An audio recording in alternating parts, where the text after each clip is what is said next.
Hey, what's up? So, dito na ako ngayon sa may Hallstatt and welcome to Hallstatt. Ewan ko kung sisingilin ako dito o libre ba ito eh.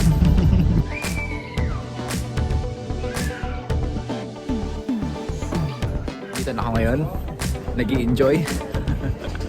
Kaya ganun gawin nyo. Pag kinakabahan kayo at natatakot kayo sa kung gusto nyo gawin, gawin nyo ng bigla para wala nang atrasan.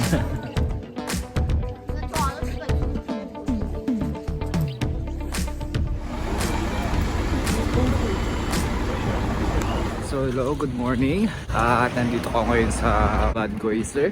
Nandito ako tumuloy for one night. Kalalabas ko nga lang ng hostel namin eh.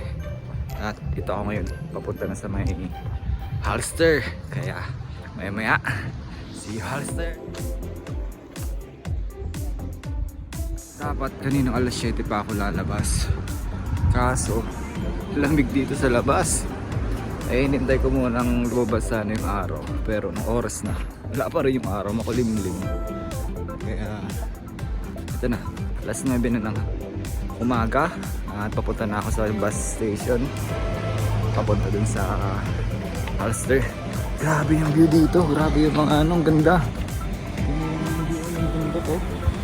Grabe, pati yung mga buildings, mga bahay dito, ang gaganda rin. Bago ako pumunta doon, hanap-hanap mo na akong kainan. Hindi pa ako nag-umagahan.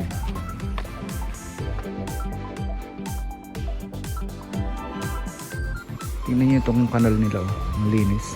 Tapos may mga isda pa. Isda.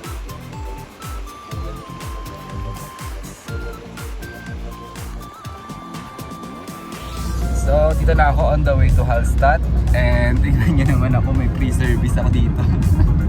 Actually, sa bus station dapat ako sasakay. Kaso parang wala atang there's no ride papuntang Hallstatt ngayon. Kaya ito, atid ako ni Sir goes to Hallstatt. Ewan ko kung sisingilin ako dito o libre ba ito eh. But tingnan nyo, there's a view. Ang ganda ng view.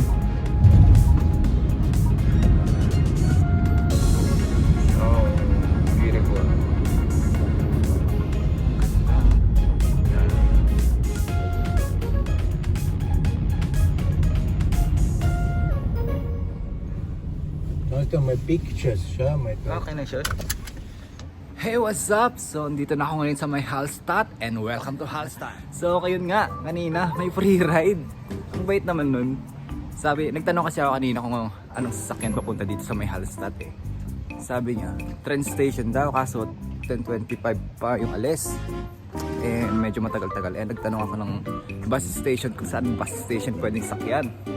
Tapos sabi niya, nag-volunteer siya. Siya na daw maghatid sa akin. Ang unang akala ko, sa bus station lang niya ako hatid. Yun pala, dito na sa may Hallstatt mismo. Actually, mga 10 minutes ride lang naman. Tapos kinabahan pa nga ako kasi hindi kami magkaintindihan.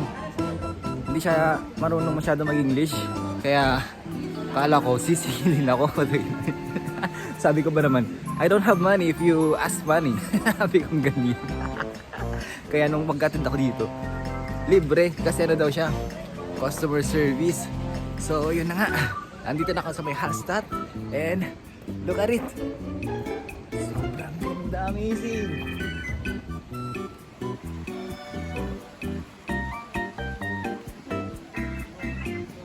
Can I order kebab? Yes, one kebab. So bago ang lahat, kain muna tayo. At ito yung in-order ko. Kebab. May lettuce sa loob tapos ang burger size. Kain na.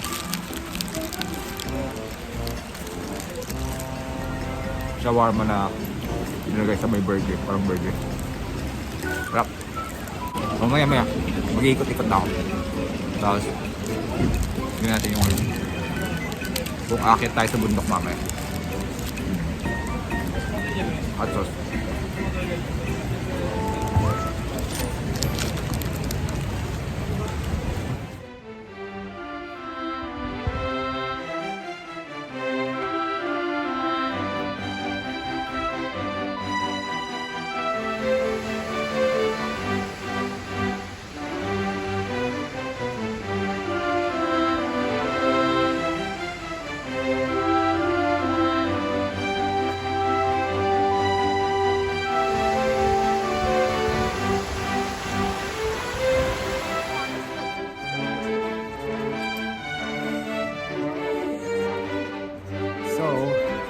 palang Hallstatt na to is kilala sa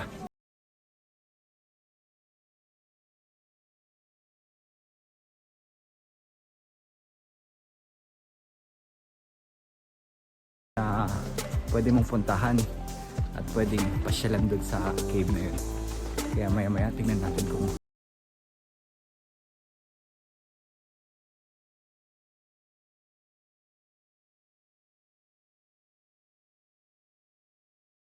kung makakapunta pa tayo sa may skywalk. Kasi dito pa lang sa baba, tingnan niyo yung view, sulit na. Tapos aakyat ka pa sa taas. Amazing.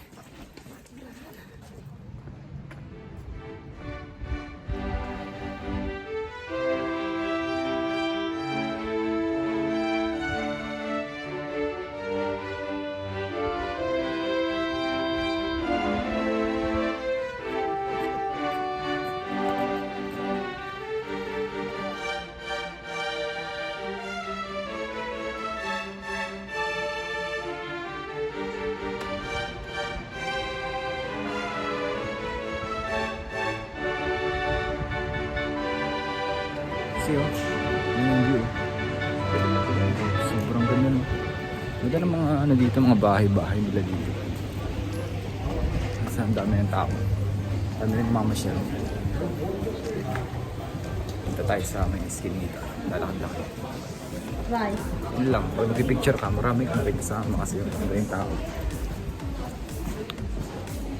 Lahat ng spot mga ganda eh. Galing no? Mga handmade craft. Ay. Doon sila gumagawa. Ano mga ganito ba? For this, magkano to? 41 euro. Ano ron ang bata?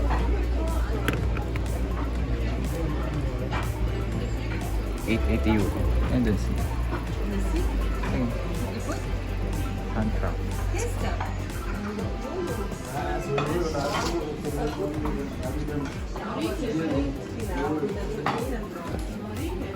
Okay. Can I in? Let's check. You made all this? It's my profession. Oh, so nice.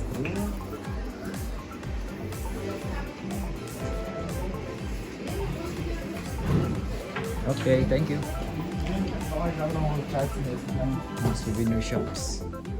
Mga stones.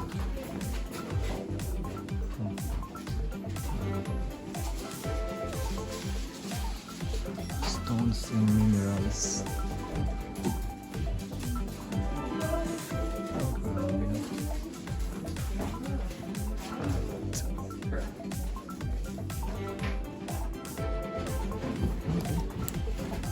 Ang ganda. 14 euro.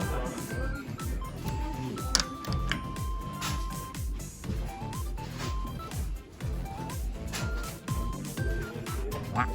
Baron tadi jual sama kan.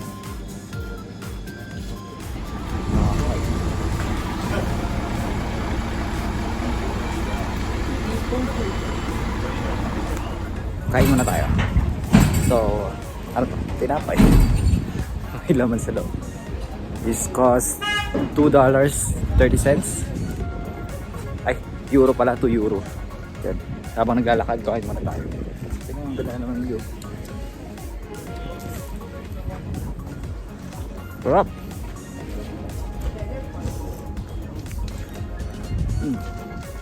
Hindi siya ice cream. Whipped cream.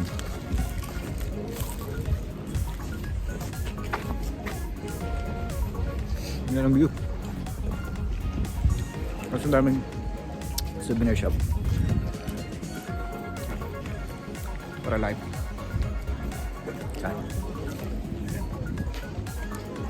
Thanks God. Ganda oh.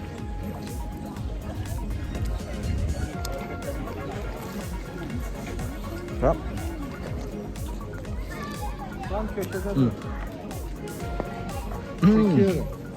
Excuse me. Daming tao.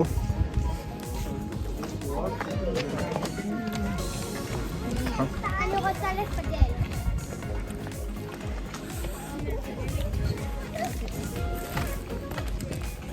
Diba?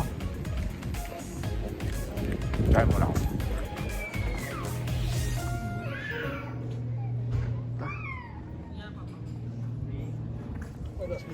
Actually, nung una, nag-aalangan akong pumunta dito sa Austria.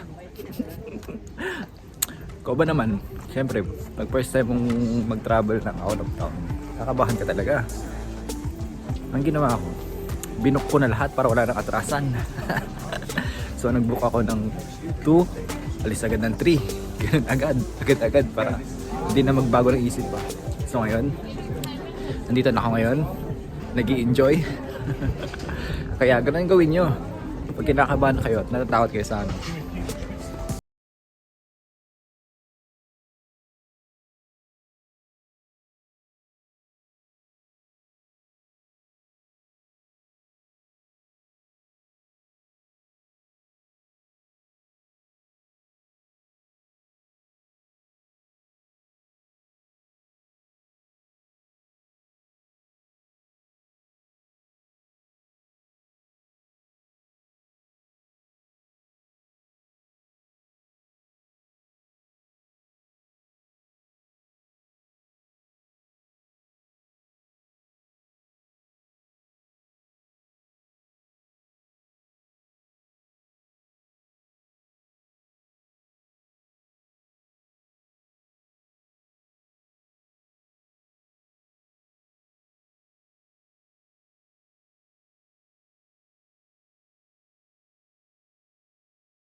Grabe daw dito pag sa winter eh.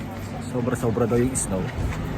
So buti na lang ngayon, mas maaraw pa, hindi masyado mainit. At hindi masyadong ganun kalamig. Kaya sakto lang yung pagpasyal dito. Siguro pag winter eh, puting-puti daw ata dito pag winter eh. Kaya mas magandang kung namasyal ka dito, yung ganito lang. Summer, kaya yung ganito pa winter lang. Hindi yung tipong winter ka pumunta dito, mahirap pumunta dito, mamasyal pag winter mo. Ganun.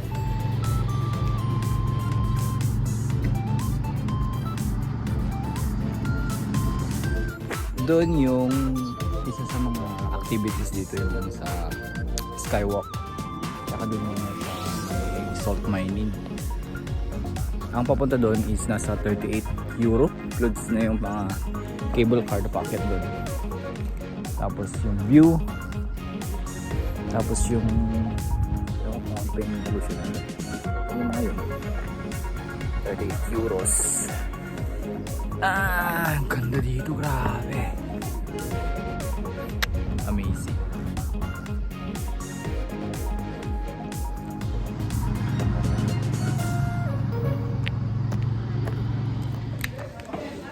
All the way up. Nakabili na ako ng ticket papunta sa taas. At titingin tayo na ito tayo sa salt mining.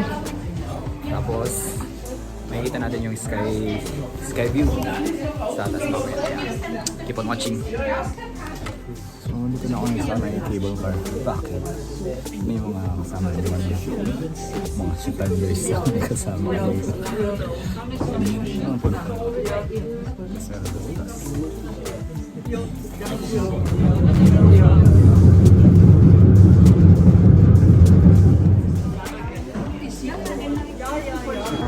view.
And let's see kung anong mayroon sa loob. Punta na tayo doon mamaya.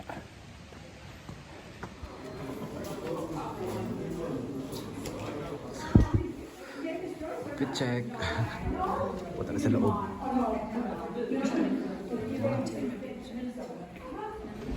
So, itong trip na daw to is 1 hour and 30 minutes. Grabe, tagal pala nito. Kailangan ko pa namang makarating dun sa Salzburg ng mga dapat 6 ng ganun. Bahala na. Let's go. Kasi matatapos kami dito siguro mga alas 3 na. 1:30 na eh. Mga ganun siguro. Sana mabilis lang to. Mas malamig daw sa loob. Ay, bahala na. Next 90 minutes through our mountain, so please everybody check if you have enough time on you. Sounds good.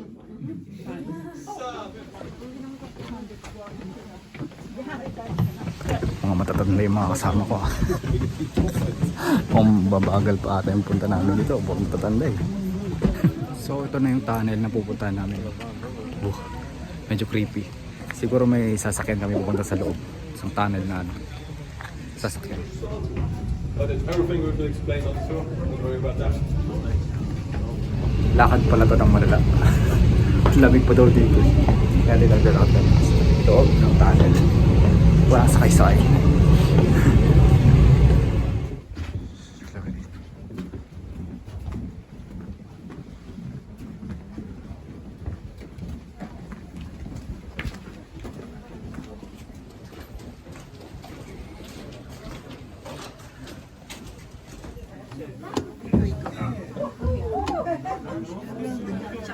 The left side is ready, and the right side is ready. Oh, slide! Woo! Kailangan mabilis agad.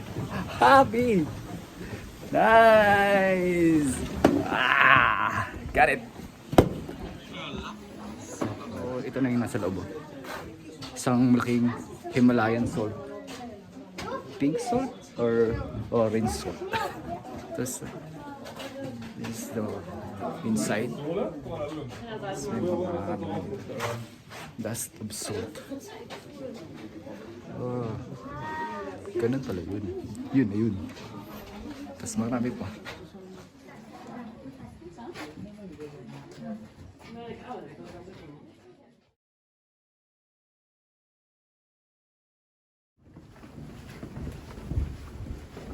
Another slide.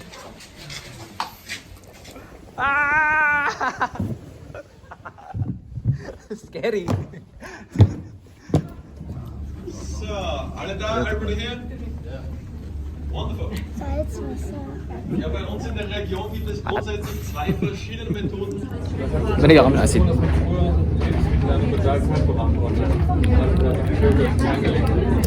Salt. Ito. Parang shabu. Asin daw ito. Mukbang asin ba ito?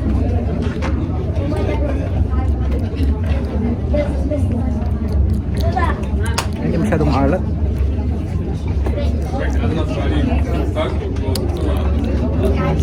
Crunchy, pero hindi masyadong alat. Amazing.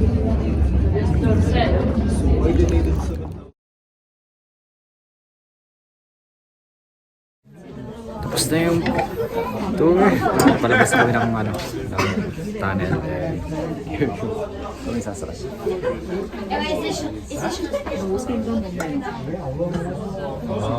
Diba?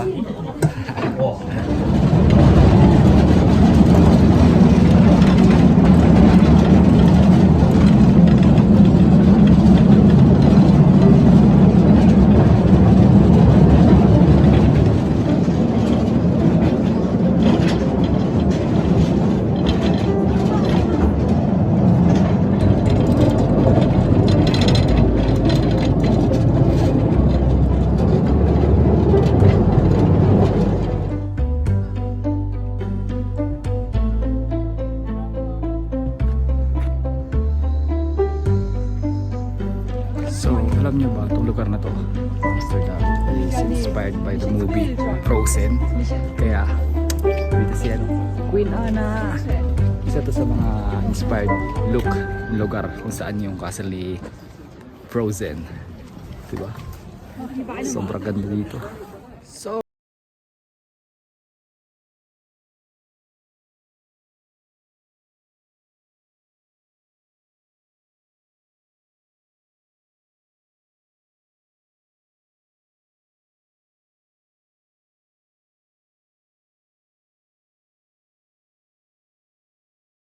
thank you for watching.